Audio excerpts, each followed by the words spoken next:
დღეს არის სანდრო გირგვლიანის მკვლელობის 4 წლისთავი და ჩვენ უერთდებით ახალგაზრდული მოძრაობების მოწოდება საზოგადოებისგან, რომ დღეს და ხვალ ამ ბარებში სიარულისგან თავი შეიკავონ, პატივი მივაგოთ სანდროს და მისი დაღუპული ოჯახის ხსოვნას.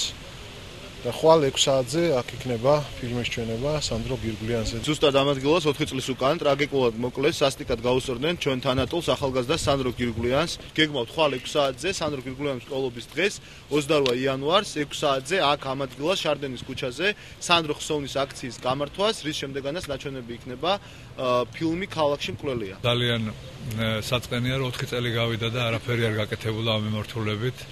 ისე დაბარბაშობენ ის ადამიანები, ვინც ეს ჩაიდინა ქალაქში. ხელისუფლება, რომელიც ასეთ რამეს აკეთებს, ისეთი ხელისუფლება ამ ქვეყანაში აღარ უნდა გქონდეს.